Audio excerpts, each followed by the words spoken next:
Hey everyone, welcome to my YouTube channel Kuber Mewari tutorial. तो आज का हमारा टॉपिक है ओजोन लेयर डेप्रेशन। तो गाइज इसमें हम आज कौन कौन सा टॉपिक डिस्कस करने वाले हैं ये आपको मैं बताने जा रहा हूँ। तो इसमें हम सबसे पहले ओजोन लेयर के बारे में पढ़ेंगे, देन हम उसका डेप्रेशन कैसे होता है यानी क्षयीकरण कैसे होता है, ये कौन से हमारे जो एटमॉस्फेयर में कहाँ पर प्रेजेंट होती है, और इसके जो डेप्रेशन से जब रेडिएशन हमारे अर्थ पे एंटर होता है तो उसका क्या इफ़ेक्ट होता है हम पे। तो गाइज शुरू करते हैं आज का टॉपिक। तो ये है हमारा सबसे पहले ओजोन। तो देखिए ओजोन लेयर की अगर हम डेफिनेशन की बात करें तो मैंने लिखा है कि ozone it is a try atomic form of oxygen. तो आप सभी को पता है कि ऑक्सीजन एटमॉस्फेयर में प्रेजेंट होती है, जिसे हम नॉर्मली O2 के रूप में रिप्रेजेंट करते हैं। तो ये कह रहा है कि it is a try atomic form of oxygen, यानी ऑक्सीजन के इसमें कितने मॉलिक्यूल होंगे, 3 मॉलिक्यूल। जैसे आपको मैं अभी मेंशन करने जा रहा हूँ। तो यहाँ पर देखिए हमने लिखा है कि O3। तो यहाँ पर क्या हो गया, ऑक्सीजन के ट्राई एटम आ गए, यानी 3 एटम आ गए। तो found in the stratosphere of atmosphere. तो गाइज हम जानते हैं कि जो हमारा एटमॉस्फेयर है उसमें कई सारी लेयर होती हैं जिन्हें हम अलग अलग नेम से जानते हैं। तो हमारा सबसे नीचे जैसे हमारा होता है ट्रोपोस्फियर, फिर आता है हमारा स्ट्रेटोस्फियर। तो जो हमारी ओजोन है वो किस में प्रेजेंट होती है, लेयर स्ट्रेटोस्फियर में। अब देखिए ओजोन का फॉर्मेशन कैसे होता है। तो यहाँ पर देखिए हम जो हमारी एटमॉस्फेयर में ऑक्सीजन होती है वो लाइटनिंग और थंडर, यानी जब बिजली कड़कती है तो उस दौरान क्या होता है, ये नेसेंट ऑक्सीजन में टूट जाती है। नेसेंट का मतलब होता है कि सिंगल ऑक्सीजन। तो नेसेंट ऑक्सीजन में टूट गई। अब जो ये नेसेंट ऑक्सीजन है तो नेसेंट ऑक्सीजन क्या होगी, O2 के मॉलिक्यूल के साथ रिएक्ट करेगी और कंबाइनली होकर क्या बनाएगी, O3 बनाएगी। तो जो O3 है, जो हमारा O3 हमारा क्या है, ओजोन है। इसी को हम ओजोन बोलते हैं, यानी ओजोन का ये फॉर्मूला है। फिर हम नीचे मेंशन किया है the thickness of ozone layer is measured in Dobson, यानी ये क्वेश्चन कई बार पूछा जाता है और ये इन्वायरमेंट स्टडी और BSc सेकेंड ईयर जियोलॉजी के लिए बहुत इंपॉर्टेंट टॉपिक है। तो उसमें कई बार क्वेश्चन ये आता है कि जो ओजोन लेयर की मोटाई है तो उसको किस में मेजर करते हैं। तो उसके लिए हम मेजर करते हैं डॉप्सन को। देखिए उसके बाद हमने लिखा है कि the thickness of ozone layer varies according to the season. During rainy season the thickness increase, यानी ये ऐसा कह रहे हैं कि जो ओजोन लेयर की मोटाई होती है वो डिफरेंट डिफरेंट सीजन में डिफरेंट होती है। अब क्यों होती है मैं अभी बताने जा रहा हूँ आपको। तो देखिए ये कह रहे हैं कि during rainy season the thickness is increase, thickness increase होती है। क्यों इंक्रीज होती है, हम जानते हैं कि जो भी जब बिजली कड़कती है तो ऑक्सीजन जो मॉलिक्यूल है हमारा, उससे हमारा नेसेंट ऑक्सीजन बनती है। और ज़्यादा मात्रा में नेसेंट ऑक्सीजन कब बनेगी, जब लाइटनिंग या थंडरिंग ज़्यादा होगी हमारी। तो सबसे ज़्यादा बिजली किस सीजन में कड़कती है, तो वो कड़कती है हमारे रेनी सीजन में। तो इसलिए रेनी सीजन में क्या होगी, ओजोन नेसेंट ऑक्सीजन ज़्यादा बनेगी, और जितनी ज़्यादा नेसेंट ऑक्सीजन बनेगी वो ऑक्सीजन के मॉलिक्यूल रिएक्ट करके क्या बनाएगी, हमारी ओजोन बना देगी। तो गाइस इसके बाद यहाँ देखिए मेंशन कर रखा है अर्थ और इसका एटमॉस्फेयर। तो जो अर्थ का एटमॉस्फेयर है उसमें कितनी लेयर होती हैं आपको मैं बताने जा रहा हूँ। देखिए फर्स्ट लेयर होती है हमारी ट्रोपोस्फियर, जिसे कहते हैं हम क्षोभ मंडल। दूसरी होती है हमारी स्ट्रेटोस्फियर। उसके बाद होती है हमारी मीजोस्फियर, फिर थर्मोस्फियर, और थर्मोस्फियर के ऊपर को जो होता है वो एक्जोस्फियर होता है, जो कि फिर अंतरिक्ष से अटैच्ड हो जाती है। तो देखिए जो हमारा ट्रोपोस्फियर होती है इसमें क्या होता है, बहुत ही घने बादल होते हैं। तो रेनी सीजन या जो भी रेन होती है ये सब इसके लिए उत्तरदायी कौन सी लेयर होती है, ट्रोपोस्फियर। इसमें भी ओजोन का जो कंटेंट होता है बहुत लेस होता है, इसलिए इसे हम मोस्टली या कभी कभी बैड ओजोन जोन कहते हैं। उसके बाद जो हमारा स्ट्रेटोस्फियर आता है, स्ट्रेटोस्फियर में क्या होता है, ओजोन लेयर हमारी प्रेजेंट होती है। ये लगभग 16 से 50 किलोमीटर के बीच का रेंज होता है। पृथ्वी से ऊपर 16 से 50 मीटर का रेंज होता है, इसमें ओजोन लेयर पाई जाती है। ये क्या करते हैं, जैसे देखिए सूरज से जब लाइट आती है तो उसके साथ रेडिएशन आता है, अल्ट्रावायलेट रेज आती हैं, तो वो क्या करती हैं, पृथ्वी पर एंटर करना चाहते हैं, लेकिन ओजोन क्या करती है, उससे हमारे अर्थ को प्रोटेक्ट करती हैं। यानी यहाँ से इनका रिफ्लेक्शन कर देती है। ये रिफ्लेक्शन का हम साइन अभी मैंने दिखाया नहीं है, लेकिन ऐसे यहाँ पर टकराएंगे तो इससे अंदर नहीं जा पाएंगे। तो इसलिए क्या होता है, जो ओजोन लेयर होती है हमारी पृथ्वी को रेडिएशन से बचाती है। किसके रेडिएशन से, जो सनलाइट द्वारा क्या आता है हमारा अल्ट्रावायलेट या अन्य रेडिएशन आता है। देखिए अब बात करते हैं हम ozone layer depletion. Ozone layer depletion मतलब हो गया कि ओजोन लेयर का जो क्षयीकरण होता है। अब देखिए सबसे पहले इसका डेफिनेशन टाइप से इसको समझते हैं डेफिनेशन के तौर पे। तो ये कह रहा है कि the gases like CFC, CO2, nitrous oxide और SO2 and other cause the gradual depletion in thickening of ozone और thinning of ozone, so this is called ozone depletion. यानी असल में होता क्या है, देखिए जो भी एक ग्रीन हाउस गैसेस या अन्य एटमॉस्फेरिक गैसेस होती हैं जो हार्मफुल होती हैं, लाइक CFC क्लोरोफ्लोरोकार्बन हो गया, हमारा कार्बन डाइऑक्साइड हो गया, NO2, SO2 और जो अदर गैसेस होती हैं, तो ये क्या करती हैं, धीरे धीरे ओजोन का इनसे क्या होता है, क्षयीकरण होता है। यानी ओजोन की थिकनिंग में धीरे धीरे ग्रेजुअल डिक्रीज आता है, तो उससे क्या होता है, ओजोन की लेयर बहुत थिन हो जाती है। तो दिस जो ग्रेजुअल थिनिंग होती है, यानी धीरे धीरे ओजोन लेयर का पतला होना, उसे ही हम क्या कहते हैं, ओजोन लेयर डेप्लीशन।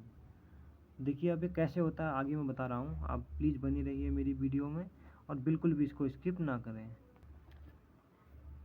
तो यहाँ पर लिखा है आगे, the CFC is chiefly responsible for the depletion of ozone layer. यानी जो क्लोरोफ्लोरोकार्बन होता है वो ओजोन लेयर के क्षयीकरण के लिए प्रमुख रूप से फैक्टर होता है। यानी जो CFC है वो क्या है, chief factor of the responsible for the depletion of ozone layer. अब इसका यूज़ कहाँ पर होता है, देखिए जो हमारे रेफ्रिजरेटर होते हैं, AC होता है और जो अदर कूलिंग हमारे मटेरियल या सब्सटेंसेस होते हैं या उपकरण होते हैं, उन पर CFC का यूज़ होता है। अब देखिए CFC कैसे ओजोन लेयर का डेप्लीशन करता है, उसका थोड़ा मैकेनिज्म बनाने की मैंने एक बार कोशिश की है, अगर आई होप आपको ये समझ में आएगा। तो देखिए तो CFC होती है, तो हम जानते हैं कि इसका पूरा नाम क्या होता है, क्लोरोफ्लोरोकार्बन। यानी ये क्लोरीन भी होता है, इसमें क्लोरीन भी होता है और कार्बन भी होता है। देखिए जब इसका डिसोसिएशन होता है अर्थ की अपर लेयर्स पे, यानी जो क्लोरोफ्लोरोकार्बन जब लेयर पे पहुंचता है तो उसका अपर लेयर पे क्या होता है, इसका डिसोसिएशन होता है, यानी ये टूट जाता है। तो इससे एक तो बनता है एक्स एटम, जिसमें हमारा फ्लोरीन और कार्बन का कोई कंपाउंड बन जाएगा, और इससे क्या रिलीज होती है, हमारी नेसेंट क्लोरीन, यानी हमारी नेसेंट नवजात क्लोरीन इससे रिलीज होती है। तो जो ये नेसेंट क्लोरीन है, अब ये आगे कैसे रिएक्ट करती है मैं बताऊंगा आपको, और कैसे ये ओजोन का डेप्लीशन होता है वो भी बताऊंगा। तो देखिए जो क्लोरीन है, अब क्लोरीन क्या करेगी, हमारे ओजोन का जो मॉलिक्यूल है O3, उससे क्या करेगी, रिएक्ट करेगी। तो ये हमारा नेसेंट क्लोरीन है, ये ओजोन है, तो इससे क्या बनाएगी, ClO बनाएगी और प्लस O2, यानी हालांकि ये ऑक्सीजन को फ्री कर रही है, लेकिन इसके साथ क्या बन रहा है, हमारा ClO। अब देखिए इस प्रोसेस में मेन टर्म यही है, हमने कहा कि ओजोन लेयर का डेप्लीशन हो रहा है। तो डेप्लीशन कैसे हो रहा है, देखिए ये हमारे पास यहाँ ओजोन का एक मॉलिक्यूल था, इसने क्या किया, क्लोरीन ने इसके साथ रिएक्ट करके ऑक्सीजन पहले फ्री कर दी और ClO बना दिया। यानी कहीं ना कहीं जो हमारी ओजोन थी इसको इसने क्या कर दिया, डिसोसिएट कर दिया, किसमें, O2 और ClO में। तो इसलिए क्या हो गया, यहाँ पर ओजोन के एक मॉलिक्यूल की कमी आ गई इस पर। अब देखिए फिर क्या होगा, तो हेयर वन मॉलिक्यूल गेट डेप्लीटेड या डिसोसिएटेड। तो ऑक्सीजन ओजोन का यहाँ पर एक मॉलिक्यूल तो इसने क्या कर दिया, डिसोसिएट कर दिया। अब देखिए फिर क्या होगा, जो ये ClO है, यानी क्लोरीन ऑक्साइड जो भी है ये हमारा अभी जो हमारा एक क्या कहेंगे टेम्पररी बना है या अस्थाई है, तो ये क्या करेगा, फिर अगले ओजोन मॉलिक्यूल के साथ रिएक्ट करेगा और फिर क्या बनाएगा, ऑक्सीजन अगर गैस बनाएगा प्लस क्लोरीन को मुक्त कर देगा। अब ये फिर नेसेंट क्लोरीन क्या करेगा, फिर से ओजोन पे रिएक्ट करेगा मॉलिक्यूल पे और ऑक्सीजन फ्री करके क्लोरीन ऑक्साइड बनाएगा, और फिर ये ClO अगेन फिर ओजोन से क्रिया करेगा तो Cl रिलीज करेगा और प्लस O2 बनाएगा। तो ऐसे ऐसे क्या होगा कि धीरे धीरे जितने भी ओजोन के मॉलिक्यूल हैं सबके साथ एक क्लोरीन रिएक्ट करेगा और हमारे ओजोन लेयर के जितने भी मॉलिक्यूल हैं वो धीरे धीरे क्या हो रहे हैं, डेप्लीट हो रहे हैं। तो इसलिए हम इसे कहते हैं कि जो CFC होता है वो ओजोन लेयर का प्रमुख फैक्टर होता है, जो कि उसके डेप्लीशन के लिए रिस्पॉन्सिबल होता है। आई होप आपको ये समझ में आ गया होगा। तो अब क्या होगा, the process will be continue, तो ये प्रोसेस क्या होगी, चलती रहेगी। तो अगर हम देखिए अभी जो हमारे साइंटिस्ट हैं वो इस काम पर लगे हुए हैं कि हम कोई ऐसा काम कर सकें ताकि जो भी क्लोरीन एटम नेसेंट हो रहा है हम इसको किसी के साथ बॉन्ड कर दें और इससे हमारा ओजोन लेयर का डेप्लीशन बच जाए।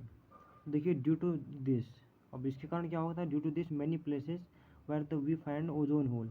आपने ओजोन छिद्र के बारे में सुना होगा। ओजोन होल का बेसिकली मीन यही होता है कि जहाँ पर ओजोन लेयर बहुत ही थिन हो जाती है, बहुत पतली हो जाती है, उसी को हम कहते हैं ओजोन होल। तो ओजोन होल के कारण क्या होता है, तो अभी प्रेजेंटली टाइम पर अगर हम देखें तो अंटार्कटिका के ऊपर एक ओजोन होल बताया जाता है, यानी पाया जाता है।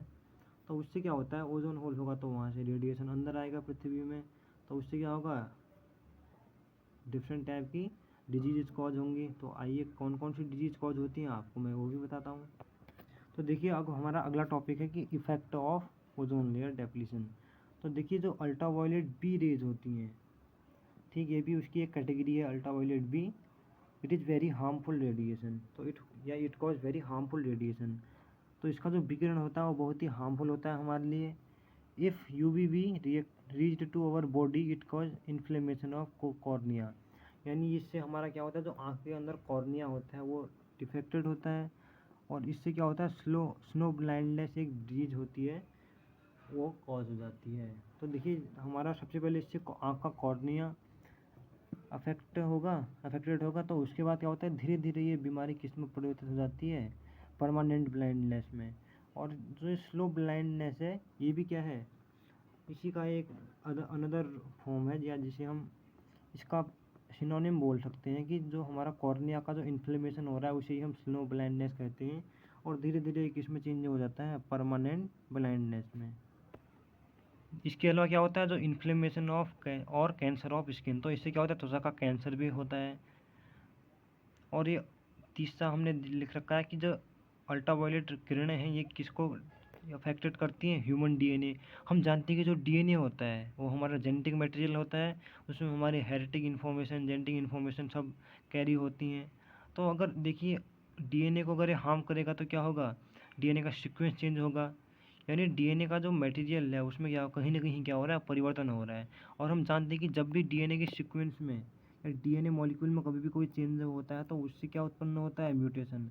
तो इससे क्या हो जाएगा, म्यूटेशन उत्पन्न होगा, और इसके फलस्वरूप कई सारी हमें डिसिमिलैरिटीज़ प्राप्त होंगी। और तीसरा होता है चौथा होता है कैंसर, तो ये कैंसर भी कॉज करता है। तो गाइज होप आपको ये वीडियो पसंद आई होगी। अगर पसंद आई है मेरी वीडियो तो प्लीज़ वीडियो को शेयर कीजिएगा, लाइक कीजिएगा, और आपको पता ही है आगे क्या करना होता है। बाकी आप खुद समझदार हैं गाइज। अगर आपको कहीं पर भी इसमें कोई दिक्कत लगे तो प्लीज़ मुझे सजेस्ट कीजिएगा कि मैं कैसे अपनी स्किल को इम्प्रूव कर सकता हूँ।